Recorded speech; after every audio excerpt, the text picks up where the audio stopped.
ഇവളെന്താണ് ഈ ക്യാമറയുടെ ഉള്ളിൽ കയറിയിരിക്കുന്നത് നിങ്ങൾ വിചാരിക്കുന്നുണ്ടാവും. നമ്മുടെ ഇൻഫ്ലുവൻസേഴ്സ് പറയുന്നത് കേട്ട് പണി കിട്ടിയ എക്സാമ്പിൾ കാണിക്കാൻ വേണ്ടിയിട്ടാണ് ഞാൻ ഈ ക്യാമറയുടെ ഉള്ളിൽ കയറിയിരിക്കുന്നത്. ഇപ്പോൾ നടന്നുകൊണ്ടിരിക്കുന്ന ഒരു ഇഷ്യൂ ആണല്ലോ, ഇൻഫ്ലുവൻസേഴ്സ് പറയുന്നതായിട്ട് പ്രൊഡക്ട്സ് മേടിക്കുന്നു, സാധാരണക്കാർ പണി കിട്ടുന്നു എന്നൊക്കെ. സത്യം പറഞ്ഞാൽ ഈ പണിയൊക്കെ എനിക്ക് നേരത്തെ കിട്ടിയിട്ടുള്ളതാണ്, ഞാൻ ഇതുവരെ പറയാനൊന്നും വന്നിട്ടില്ല. പക്ഷേ ചില ഇൻഫ്ലുവൻസേഴ്സ് വളരെ അഹങ്കാരത്തോടെ സംസാരിക്കുന്നത് കേട്ടു. ഞങ്ങൾ നിങ്ങളുടെ വീട്ടിൽ വന്ന് പറയുന്നില്ലല്ലോ നിങ്ങളിത് മേടിച്ചേ പറ്റുള്ളൂ എന്ന്, അല്ലെങ്കിൽ ഞങ്ങൾ നിങ്ങളുടെ കൊങ്ങയ്ക്ക് പിടിച്ചിട്ട് പറയുന്നില്ലല്ലോ മേടിക്കണമെന്ന്. ഇല്ല, നിങ്ങൾ ഞങ്ങളുടെ വീട്ടിൽ വന്നോ കൊങ്ങയ്ക്ക് പിടിച്ചിട്ടോ ഒന്നും പറയുന്നില്ല, പക്ഷേ നിങ്ങളോടുള്ള സ്നേഹം വിശ്വാസം ഒക്കെ കൊണ്ടാണല്ലോ നിങ്ങൾ പറയുന്നത് കേട്ട് ഓരോ പ്രൊഡക്ട്സ് മേടിച്ച് ഞങ്ങളുടെ കണ്ണിലും മൂക്കിലും ഒക്കെ വാരത്തേക്കുന്നത്, മുഖത്തും ഒക്കെ. എന്തായാലും അങ്ങനെ എനിക്ക് കിട്ടിയ ആദ്യത്തെ പണി എന്താണെന്നറിയോ, നമ്മുടെ യൂട്യൂബിലും ഇൻസ്റ്റഗ്രാമിലും ഒക്കെ വളരെ സ്വീറ്റായിട്ട് സംസാരിക്കുന്ന ഒരു ചേച്ചി പറയുന്നത് കേട്ട് ഞാൻ 300 ബിലോ ഒരു ഐഷാഡോ മേടിച്ചു. ഐഷാഡോ കണ്ണിനാണ് പണി കിട്ടിയത്, എൻ്റെ കണ്ണിന് കാഴ്ച അടിച്ച് പോഞ്ഞ ഭാഗ്യം.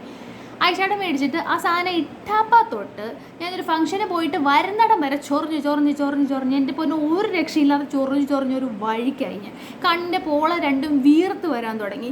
അന്ന് രാത്രി ഞാൻ ഉറങ്ങിയിട്ടില്ല, ചൊറിച്ചിൽ തന്നെ ചൊറിച്ചിലും. രാവിലെ ആയപ്പോഴത്തേക്ക് കണ്ണിൻ്റെ അകവും നല്ല രീതിയിൽ ചുമന്നു തുടങ്ങി, പേടിയായിപ്പോയി. എങ്ങാണ് കണ്ണടിച്ചു പോയാൽ തീർന്നില്ലേ, അല്ലെങ്കിൽ തന്നെ ജീവിക്കാൻ പറ്റുന്നില്ല, ഇനി കണ്ണും കൂടെ അടിച്ചു പോയി എന്നായി.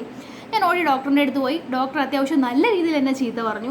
ഇപ്പോഴത്തെ പിള്ളേരോട് മേക്കപ്പ് ഇടണ്ടെന്ന് പറഞ്ഞിട്ട് കാര്യമില്ല, അവരിടും, പക്ഷേ ഈ കണ്ണിലെങ്കിലും നിനക്കൊക്കെ അത്യാവശ്യം റേറ്റിനുള്ള സാധനം മേടിച്ച് ഇട്ടുകൂടെ, നല്ല സാധനം ബ്രാൻഡിൻ്റെ സാധനം ഇട്ടുകൂടെ. കണ്ണ് എഴുതുന്നത് പോലും ഡോക്ടേഴ്സ് സജസ്റ്റ് ചെയ്യത്തില്ല, കണ്ണിലൊന്നും ചെയ്യരുതെന്നാണ് പറയുന്നത്. പക്ഷേ നമ്മൾ ഉപയോഗിക്കണമെങ്കിൽ അത്യാവശ്യം നല്ല സാധനം, വിഷം കുറഞ്ഞ സാധനം ഉപയോഗിച്ചുകൂടെ എന്ന് ചോദിച്ചു. സത്യമായതുകൊണ്ട് എനിക്കൊന്നും പറയാനില്ലായിരുന്നു. പിന്നെ രണ്ടാമത് കിട്ടിയ പണിയാണ് ഞാൻ നിങ്ങളെ കാണിക്കാൻ വേണ്ടിയിട്ട് ഇരിക്കുന്നത്.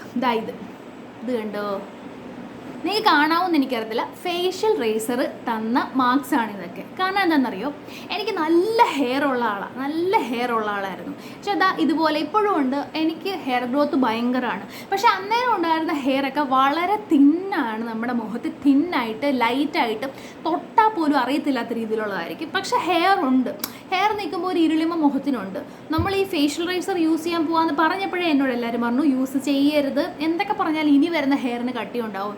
എവിടെ കേൾക്കാൻ, ഇൻഫ്ലുവൻസേഴ്സ് എല്ലാം നിറഞ്ഞു നിന്ന് പറയുമല്ലേ ഫേഷ്യൽ റേസർ വെച്ചാൽ അങ്ങനെ ഇങ്ങനെ. ഞാനും മേടിച്ചു പറയണം, എന്നിട്ട് ഞാനും യൂസ് ചെയ്ത് കഴിഞ്ഞിട്ട് ആദ്യം എനിക്ക് കണ്ണാടി കണ്ടപ്പോൾ ഉണ്ടല്ലോ വന്നൊരു സന്തോഷമുണ്ട്, പറഞ്ഞാൽ മനസ്സിലായി. ഇരുണ്ടിരുന്ന മുഖമേ ഇങ്ങനെ നല്ല രീതിയിൽ അങ്ങ് ബ്രൈറ്റായി, ഭയങ്കര രസമായിരുന്നു. പക്ഷെ പിന്നാണ് പണി കിട്ടി തുടങ്ങിയത്. എൻ്റെ ഒരു ഹെയറിൻ്റെ ഗ്രോത്ത് വെച്ച് 2 ഡേയ്സ് കൂടുമ്പോഴെങ്കിലും എനിക്ക് ഷേവ് ചെയ്യണം. ആദ്യം അതും ഞാൻ ചെയ്യുമായിരുന്നു. ഫേസ് ഗ്ലോ ആയിട്ടിരിക്കുന്നതാണല്ലോ നമുക്ക് വലുത്, ആരെന്ത് പറഞ്ഞാലും നമ്മൾ കേൾക്കത്തില്ല. പിന്നെ നമുക്ക് മനസ്സിലായി ഈ ഫേഷ്യൽ റേസർ ഉപയോഗിച്ച് കഴിഞ്ഞ് വരുന്ന ഹെയറിന് ചെറിയൊരു കട്ടി എന്തായാലും ഉണ്ടാവും, ആരെന്ത് പറഞ്ഞാലും. ആണുങ്ങളെ പോലെ വളരുമെന്നൊന്നുമല്ല. പിന്നെ ഈ 2 ദിവസം എന്നുള്ളത് ഒന്നുകൂടെ ഗ്ലോ വരാൻ വേണ്ടി ഡെയിലി ആക്കി. കാരണം എനിക്ക് അതുപോലെ ഹെയർ ഗ്രോത്ത് ഉണ്ട്. ഇത് കണ്ടോ, നിങ്ങൾക്ക് കാണാൻ പറ്റുമെന്ന് എനിക്കറിയില്ല, നമ്മുടെ ഇവിടുത്തെ ഒരു ഗ്രീൻ കളർ വരത്തില്ലേ ആണുങ്ങളൊക്കെ ഷേവ് ചെയ്ത് കഴിഞ്ഞാൽ, സെയിം നമുക്കും അതുപോലെ വന്നു തുടങ്ങിയിട്ട് മേക്കപ്പ് ഇടാതെ പുറത്തു പോകാൻ പറ്റാത്ത അവസ്ഥയാവും. ഞാനിപ്പോൾ എന്താ ചെയ്യുന്നതെന്ന് വെച്ചാൽ, ഞാൻ എടുത്തിരിക്കുന്ന തീരുമാനം, ഞാൻ ആഴ്ചയിൽ ഒരിക്കലേ ഷേവ് ചെയ്യത്തുള്ളൂ, ആ ഒരു ഫേഷ്യൽ റേസർ ഉപയോഗിക്കത്തുള്ളൂ. പിന്നെ ഹെയർ അവിടെ നിന്നാൽ നിൽക്കട്ടെ എന്ന് വെച്ചു. ഇതാദ്യം എടുത്താൽ മതിയായിരുന്നു, പക്ഷേ ഇത് കണ്ടില്ലേ, ഇതുപോലുള്ള പണി മേടിക്കണമെങ്കിൽ നിങ്ങൾ ആ സാധനം ഉപയോഗിക്കരുത്, ഫേഷ്യൽ റേസർ. ഈ പറയുന്നവരൊക്കെ പോയിട്ട് ലേസർ ട്രീറ്റ്മെൻ്റ് ഒക്കെ ചെയ്തിട്ട് ഹെയറൊക്കെ മൊത്തത്തിൽ കംപ്ലീറ്റ് ആയിട്ട് മാറ്റിയിട്ടായിരിക്കും ഇരിക്കുന്നത്. ഇവർ പറയുന്നത് കേട്ട് ഓരോ മണ്ടത്തരം കാണിച്ചിരുതാ ഇതുപോലെ ലേസർ ട്രീറ്റ്മെൻ്റ് ഒക്കെ സാധാരണക്കാർക്ക് താങ്ങാൻ പറ്റുന്നതെന്ന് എനിക്ക് തോന്നുന്നില്ല. ഇതുപോലുള്ള പണിയൊക്കെ കിട്ടിക്കൊണ്ടേ ഇരിക്കും. പിന്നെ മൂന്നാമത്തെ പണിയല്ല, കാശ് അത്യാവശ്യം പോയി. അത് എല്ലാവരും പ്രൊമോട്ട് ചെയ്യുന്നൊരു സാധനം ഉണ്ടല്ലോ, ഒരു റോസ്മേരി വാട്ടർ, പ്രത്യേക ബ്രാൻഡിൻ്റെ. ആ ഒരു ചെറിയ ബോട്ടിൽ എനിക്ക് 3 എണ്ണം ഒരു മാസം വേണ്ടി വന്നു. 3-4 മാസം ഞാൻ കണ്ടിന്യൂസ് ആയിട്ട് സാധനം ഉപയോഗിച്ചു. മുടി വളരുമല്ലോ, മുടി തഴച്ച് വളരുന്നത് കാത്തിരിക്കുവാണ് ഞാൻ. വെറുതെ പോക്കറ്റിലെ പൈസ കാലിയായതല്ലാതെ മുടി വളർന്നതും ഒന്നുമില്ല. വെറുതെ ഒരു മാറ്റവും തലയ്ക്ക് ഉണ്ടാകാഞ്ഞപ്പോൾ പിന്നെ ഞാൻ തലയ്ക്കല്ല മുടിക്ക് ഉണ്ടാകാത്തപ്പോൾ ഞാൻ പിന്നെ വേണ്ടെന്ന് വെച്ചു. പിന്നെ അടുത്ത സാധനം ഈ പറയുന്ന ഫേഷ്യൽ റേസറൊക്കെ ഉള്ളൊരു ബ്രാൻഡാണ്. ആ ബ്രാൻഡിൻ്റെ വാക്സിൻ സ്ട്രിപ്സ്. ഞാൻ അങ്ങനെ എപ്പോഴും വാക്സ് ചെയ്യുന്ന ആളൊന്നുമല്ല കേട്ടോ. വാക്സിൻ സ്ട്രിപ്സ് മേടിച്ചിട്ട് എന്തോ ഫംഗ്ഷന് അങ്ങനെ എന്തോ ഞാൻ വാക്സ് ചെയ്യാൻ വേണ്ടി ഇടയ്ക്കേ ഞാൻ ചെയ്യുള്ളൂ, വല്ലപ്പോഴും മേടിച്ചതാണ്. അപ്പോൾ അതെല്ലാവർക്കും പറ്റും എന്നൊക്കെയാണ് ഇൻഫ്ലുവൻസേഴ്സ് തള്ളി മറിച്ചത്. ഞാനത് മേടിച്ചിട്ട് വെറുതെ ഒരു യൂസും ആയില്ല. കാരണം അത്യാവശ്യം ഹെവി ആയിട്ട് ഹെയർ ഉള്ളവർക്ക് ആ സാധനവും വർക്കാവത്തില്ല. അങ്ങനെ ഇവർ പറയുന്ന പകുതി കാര്യങ്ങളും ശരിയാവില്ല.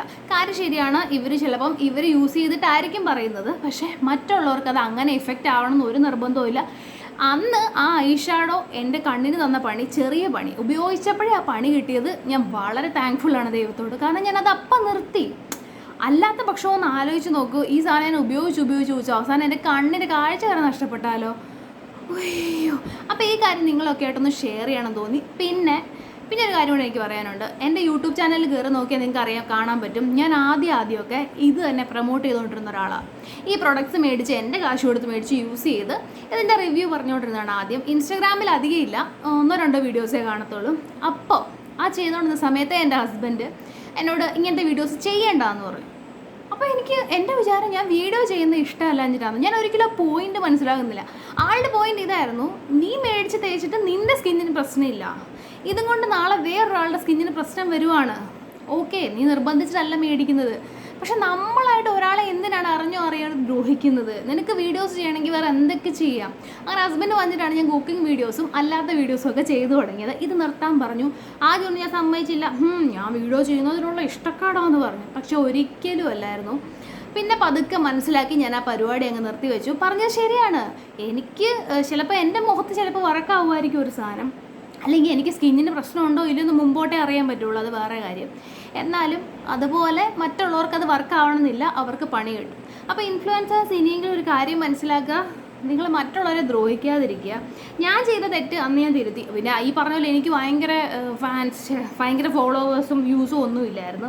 പിന്നെ അതൊക്കെ ആ വീഡിയോസൊക്കെ എൻ്റെ ചാനലിൽ തന്നെ കിടപ്പുണ്ട്. ഞാൻ ലിങ്ക് എല്ലാം ഡിലീറ്റ് ചെയ്ത് കളഞ്ഞിട്ടുണ്ട്. വീഡിയോസ് എല്ലാം ചാനലിൽ തന്നെ കിടപ്പുണ്ട്. കാരണം എനിക്ക് പറ്റിയ തെറ്റല്ലേ, അത് ഡിലീറ്റ് ചെയ്യാനൊന്നും ഞാൻ പോകുന്നില്ല. അതിൻ്റെ ലിങ്ക് ഒന്നും മേടിക്കാനൊന്നും ആർക്കും എവിടെയും കിട്ടത്തില്ല. ആരും മേടിക്കത്തൊന്നുമില്ല, നമ്മളൊന്നും ആർക്കും അറിയത്തൊന്നും ഇല്ലല്ലോ. എന്തായാലും ആ പണികളൊക്കെ നിങ്ങളോട് പറയണം തോന്നി പറഞ്ഞു. ഇൻഫ്ലുവൻസേഴ്സ് പറയുന്നത് കേട്ട് പണി മേടിച്ച് കൂട്ടരുത്. എന്തെങ്കിലും സാധനം നിങ്ങൾക്ക് വേണമെങ്കിൽ നിങ്ങൾ തന്നെ, ഒന്നാമത്തെ കാര്യം, നിങ്ങൾക്ക് എന്ത് പ്രൊഡക്റ്റ് ആണെങ്കിലും ഗൂഗിളിൽ കയറി കഴിഞ്ഞാൽ ഇതിൻ്റെ റിവ്യൂ കിട്ടും, എന്തൊക്കെ സാധനമാണ് അതിൽ ഉപയോഗിക്കുന്നത് അല്ലെങ്കിൽ എന്താണെന്നൊക്കെ. പിന്നെ ഈ മേക്കപ്പ് ഒന്നും ഡെയിലി ഉപയോഗിക്കാതിരിക്കുക. ഈ അവസ്ഥയൊക്കെ വന്നു കഴിഞ്ഞാൽ മേക്കപ്പ് ഇല്ലാതെ പുറത്തു പോകാൻ പറ്റത്തില്ല. അങ്ങനെ ഇപ്പം എന്നെപ്പോലെ നാണയമില്ലാത്തവരാണെങ്കിൽ പ്രശ്നമില്ല, പക്ഷേ നാണമുള്ളവരാണെങ്കിൽ അയ്യോ ഇതൊക്കെ ബോധറാകുന്നവരാണെങ്കിൽ പ്രശ്നമാവും. തോന്നി ഇതൊരു പ്രശ്നം തന്നെ ആണ്. ഈ ഒരു ഗ്രീൻ വരുമ്പോൾ നമുക്ക് ചില സമയത്തെങ്കിലും നമുക്ക് തോന്നും അതില്ലായിരുന്നെങ്കിൽ, എല്ലാവരും പറഞ്ഞാൽ കേട്ടാൽ മതിയായിരുന്നു, ഫേഷ്യൽ ഉപയോഗിക്കേണ്ടായിരുന്നു എന്നൊക്കെ. പക്ഷേ ഇനി ഒന്നും ചെയ്യാനില്ലല്ലോ, ഉള്ളതുപോലെ നടക്കുക. അപ്പം നമുക്ക് നല്ലതായിട്ടുള്ള കാര്യങ്ങൾ നമ്മൾ തന്നെ കണ്ടുപിടിച്ചിട്ട് ഉപയോഗിക്കുക. അല്ലെങ്കിൽ ഡോക്ടേഴ്സിൻ്റെ അടുത്ത് പോവാം, അല്ലെങ്കിൽ പൈസ ഉള്ളവർക്കല്ലേ അല്ലാതെ ഡെർമറ്റോളജിസ്റ്റിൻ്റെ അടുത്തൊക്കെ പോകാൻ പറ്റും. പക്ഷേ ഇൻഫ്ലുവൻസേഴ്സ് പറഞ്ഞ സാധനങ്ങൾ മേടിക്കുമ്പോൾ സൂക്ഷിക്കുക. വില കുറഞ്ഞ സാധനങ്ങൾക്കൊക്കെ നല്ല പണി കിട്ടും. എനിക്ക് കിട്ടിയ ചെറിയ ചെറിയ പണികൾ പറയണം തോന്നി എനിക്ക്, അതുകൊണ്ട് ഞാൻ പറഞ്ഞു. അത്രേ ഉള്ളൂ. ടാറ്റ.